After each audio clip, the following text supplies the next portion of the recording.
Kinetics is one of the more difficult topics that we cover in TE 200, and so I am going to go use PowerPoint slides to go over a broad overview of the topic, and then we will slow down and use the document camera to go into more detail, do derivations, see how the equations work, look at problems and all of that.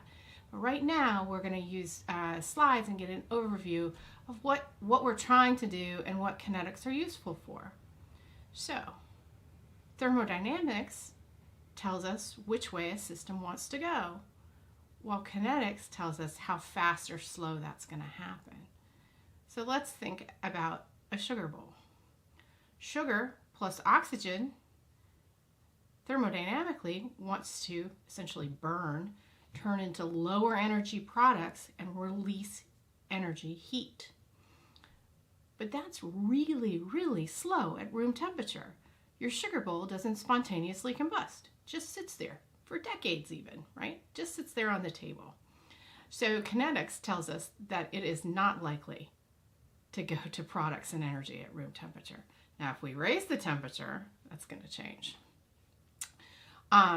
Crystallization is another process we can study through kinetics, and that's really important for polymers. It's beyond the scope of this class, but there are a lot of kinetic theories of crystallization for polymers that are based on kinetics. So, we've learned two very different types of polymerization. They have very different types of mechanisms of polymerization. Therefore, their kinetics are very different. So we're going to talk about step growth and chain growth kinetics. So, what do we want to learn with kinetics? Maybe we want to know how much time it will take to make a polymer. How long does it take to convert our monomer into polymer? How long are the chains? In other words, what's the molecular weight and degree of polymerization?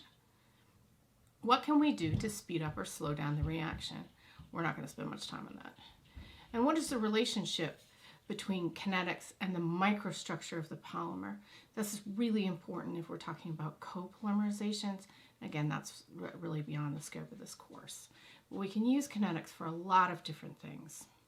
We're going to really focus on the first three questions on this page. So, when you start studying kinetics, everybody starts with a first order reaction. And the classic example is radioactive decay.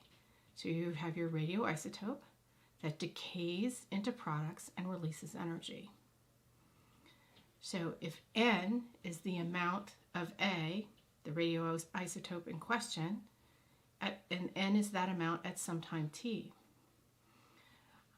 Experimentally, we can determine that the decrease in N with respect to time is proportional to N. Okay? So the decrease in the concentration of the isotope is proportional to the concentration that you started with. We write this as minus dN dt is proportional to N. The minus sign is because N is decreasing with time. By convention, rates are always positive. They're always a positive quantity. So if we're tracking something that's decreasing with time, we need that negative sign. So we can, when we add in our rate constant, we get the second equation, minus dN dt equals K times N, and K is our rate constant, and again, N is the number or the concentration of the isotopes.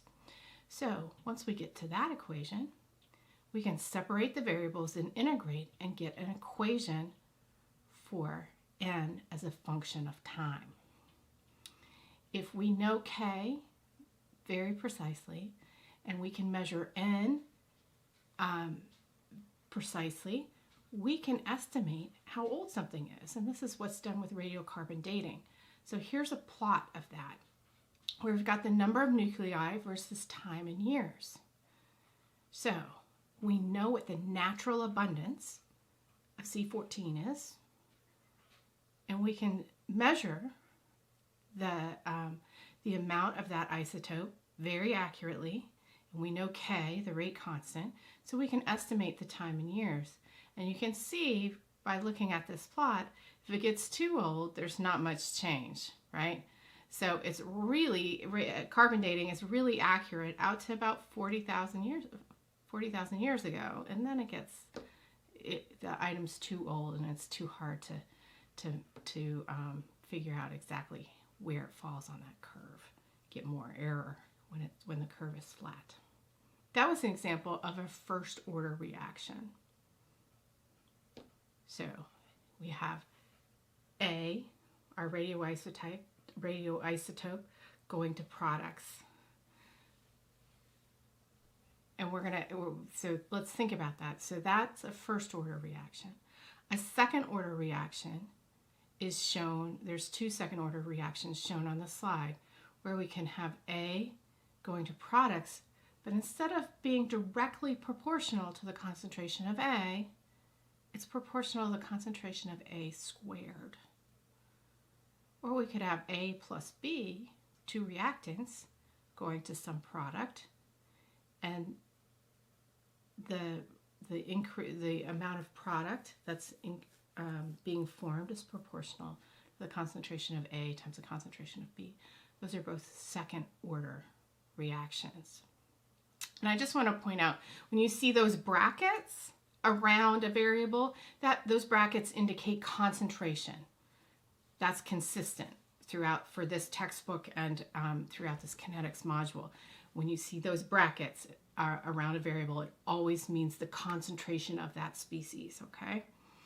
All right, so what is the order of this reaction?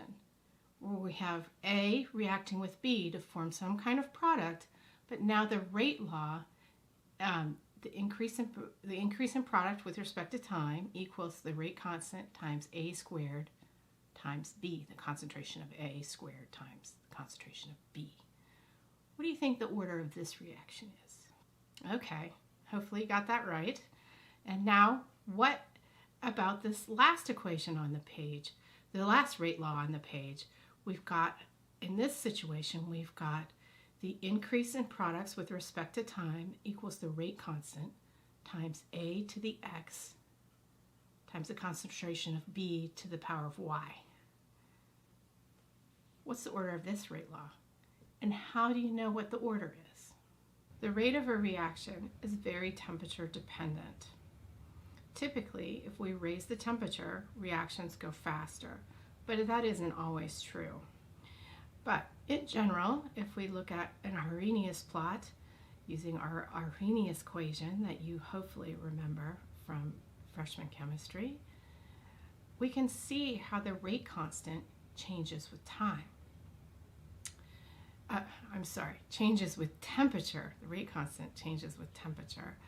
So the rate constant equals the Arrhenius equation times e to the minus EA over RT, where EA is the activation energy, R is the universal gas constant, and T is temperature.